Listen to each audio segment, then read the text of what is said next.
What's up? This is Morgan from Kittie. You asked, and I answered.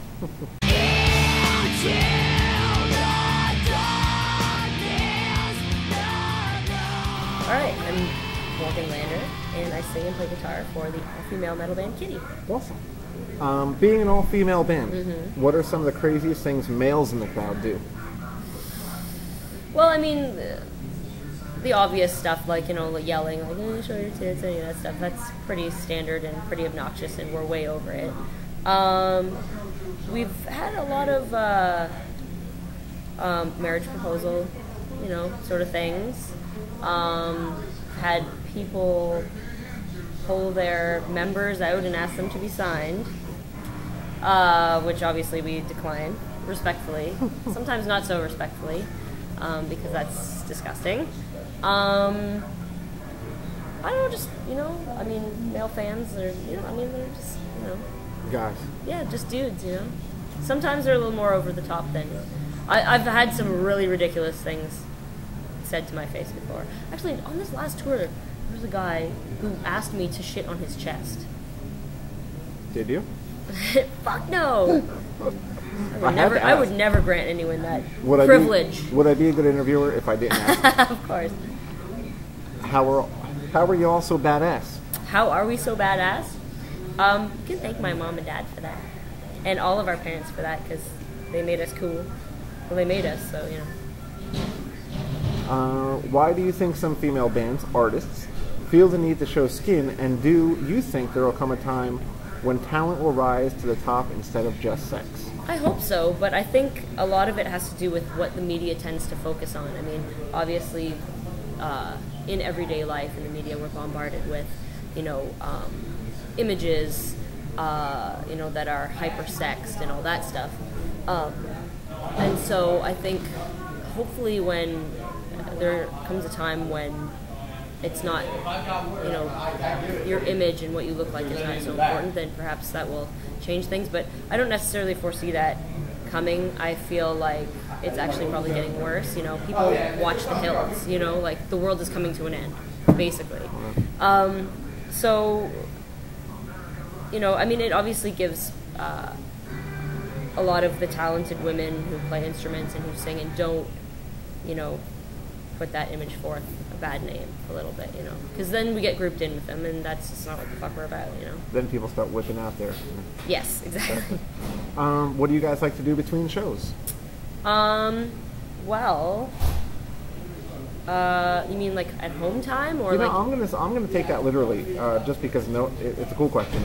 Literally between shows, like from here to your next show, what do you guys do? Okay, well, after we're done playing, especially on a tour like this where we're further down the line, we're not headlining, probably get off stage, clean up, go get a beer, drink it, go out to the crowd, take pictures, sign autographs, talk to people, shoot the shit for a few hours, then get on stage with ICP at the end and throw Faggo at everybody.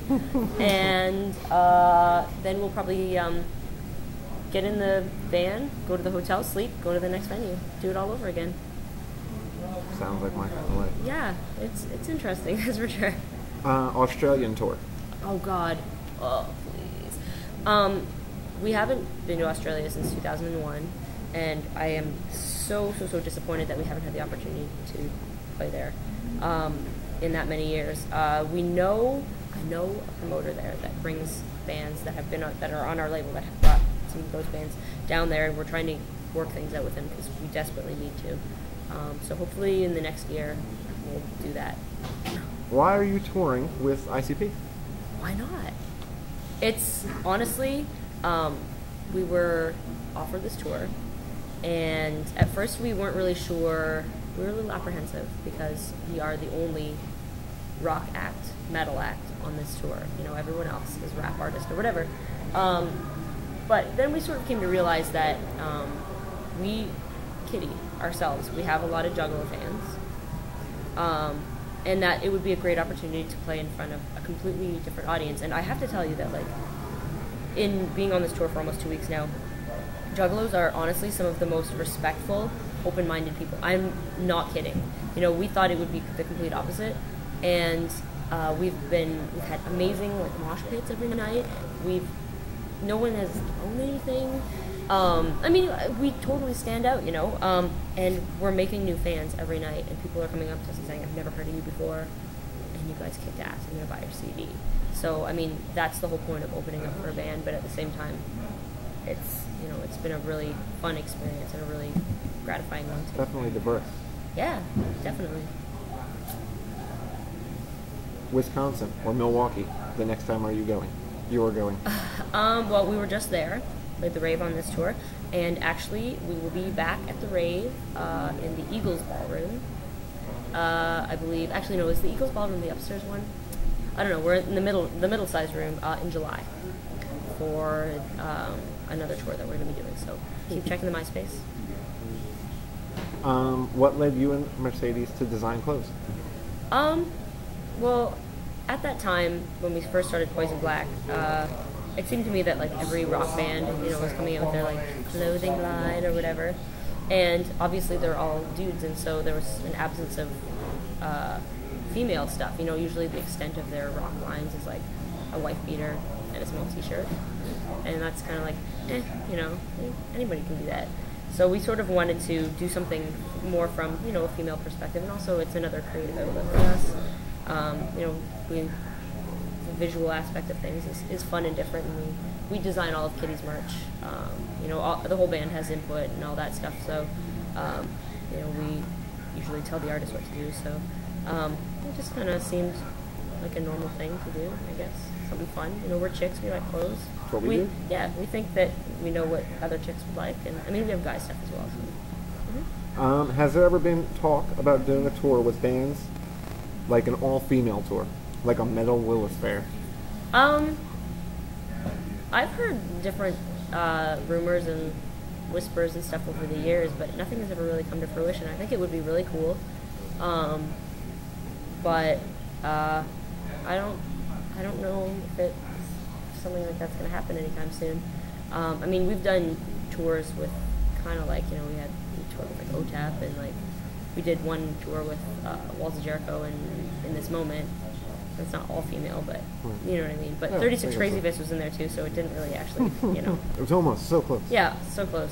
But it would be really cool, because I think there are a lot of really great bands that you could have.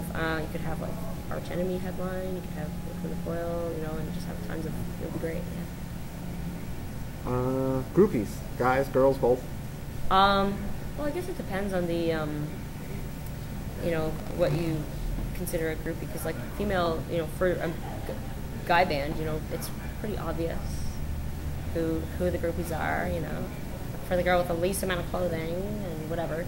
But I mean, obviously, like we have fans that admire us and that sort of thing and try, but we're not. I don't go there with fans. It's ridiculous. Greatest lesson you've learned as a band? Trust no one. Good lesson. Mm-hmm. Say that with a straight face too. It's true. And that's it. That's the big advice. Just don't trust anybody. Trust no one. If there was one major band you could tour with, who would it be? Well, obviously, like the biggest metal band you could possibly go out and tour with is Metallica. That would be a good start. That would be the be all and end all. But there's tons of great, you know, big metal bands that I would love to tour with. You know, like Lamb of God, Trivium, Vote for My Valentine, Mastodon, Slayer. You know, all kinds of bands, great bands. The list goes on. So you asked, and I answered.